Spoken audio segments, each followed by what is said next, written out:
So ayan, mapagpalang araw po sa ating lahat. Today po ay magluluto tayo ng kangkong with tofu. Ayan. Kangkong with tofu po sa, ayan, pakulo muna tayo ng tubig. Lagyan po natin ng kaunting asin. Magpapakulo po muna tayo ng tubig para yung ating pong kangkong ay hindi siya umitim. So ayan guys, wait lang po natin kumulo. So, ayan guys, ito po yung ating kangkong. Nahugasan na natin yan at nahimay na. So, ito po ay pinitas natin doon kanina sa ating garden doon. Kasi kailangan ko pong putulin lahat yung ano niya, yung tubo niya. Para po magpanibago siya kasi medyo lumalamig na. At ito naman po yung ating kaunting tubo na isasahog natin. So, ayan po.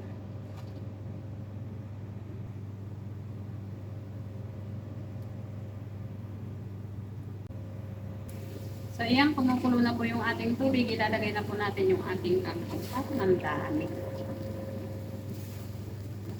So, hindi na natin ubusin po. Kasi ang dami-dami.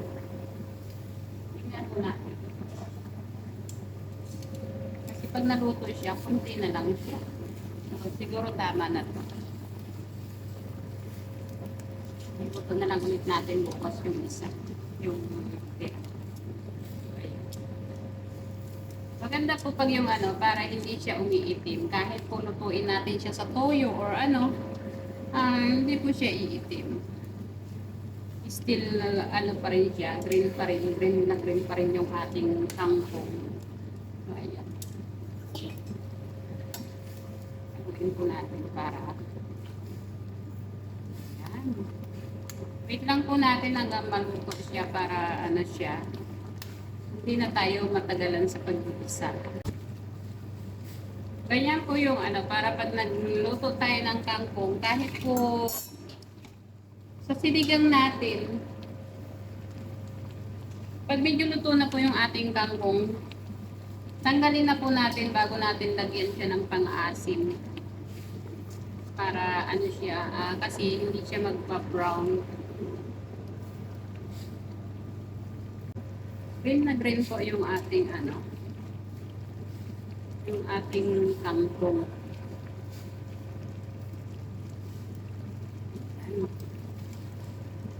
Pinakamatagal na po naman ito yung 5 minutes. Huwag nating masyadong i-overcook. Yung mga ganitong gulay, hindi naman ano, hindi siya advisable na overcook. Kasi mas ano yung sustansya pa na makukuha natin dito is napakadami.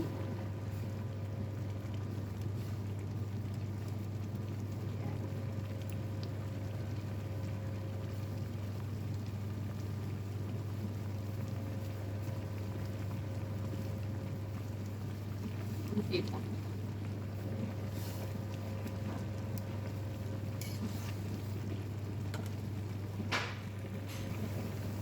So, ayan guys, luto na yung ating kangkong.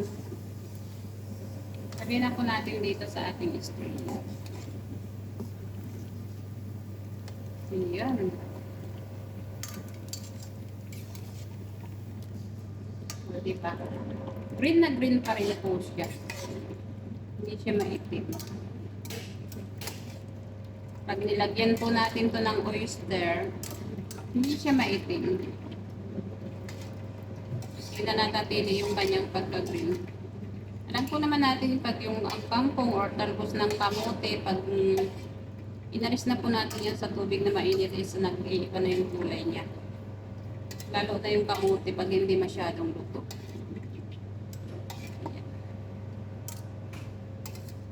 Sayang kasi. Ayan. O, diba? Ayan guys, nagigisa na po tayo ng ating maraming bawang. Ayan o. Maraming bawang. Sarap po pag ganyan yung ano, marami siyang bawang. Diba? Yung kapirasong kangkong, ang bawang niya ay ano, 2 ulo na yata. Ayan. Kasi ito yung masarap. Ay, ano po.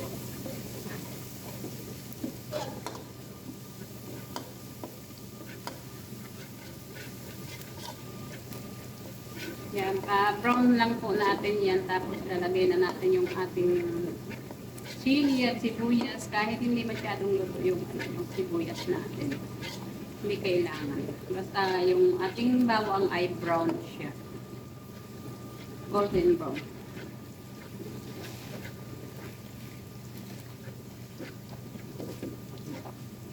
Mapula-pula na yung ating bawang.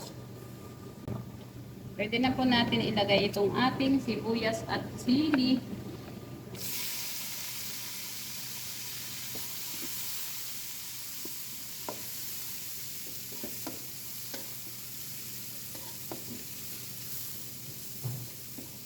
Masarap po pag ano, medyo hapok yung sibuyas lang. Ayan, ganyan lang siya. Tapos lagay na po natin yung ating oyster sauce. Ayan. Sarap yarn.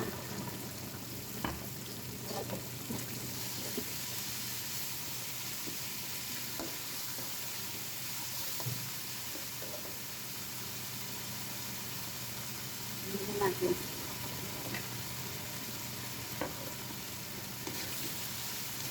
Gulong-gulungin lang natin yung ating tanggal dito. Ayan. Lagyan natin yung ating tanggal at yung ating tofu.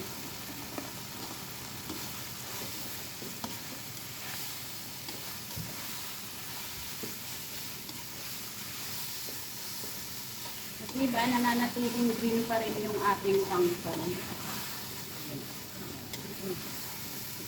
Ready na po natin i-off. Ganun lang kadali.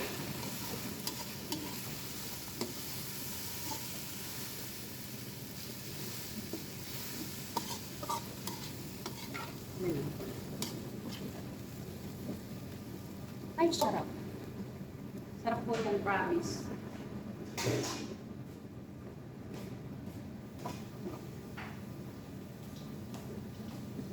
So, yan po yung ating gagawang i-transfer na po natin dito.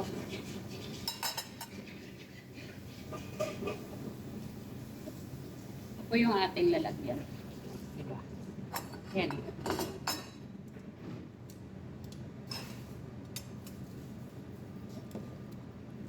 Ayan. Simpleng ulam pero napakadaling lutuin at napaka-sustansya. Siyempre, alam naman natin ang pangko. Masustansya yan.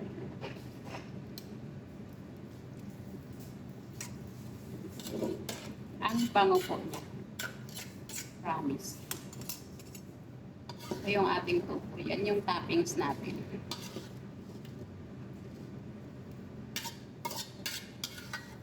So, ayan. Maraming salamat po sa panood nitong aking simpleng menu. Sana po lagi nating suportahan sila Kuya Bal Santos Matubang at Edna Vlogs, Kalingap Rap, at siyempre support na rin po Joey the Great, Great Teen Vlog, Kuya Nilson Vlogs, Papramdi Vlogs, Jay Morelos, and support din po. At ang binubuo ni Joey the Great na Team Waray noon. Ayan. Shout out po. Ang Team Organicos, Tita Balo de los Santos, Tita Buesa, Tita Hayat, Tita Erma, Cell TVPH, Banat Bagsik, Ruth Bates, at Ma'am Maria Ligaspi Vlogs. Ayan. Siyempre po ang inyong lingkod, si Lina Barbosa Official. Pakisupport naman po. See you next upload. Ayan na po yung ating kangkong with tofu. Ayan ako, di ba? Nananatiling green po siya. Ganon po yung simpleng pagluto. Ayan. Bye-bye and God bless. See you next upload and live. Love you all. Bye-bye.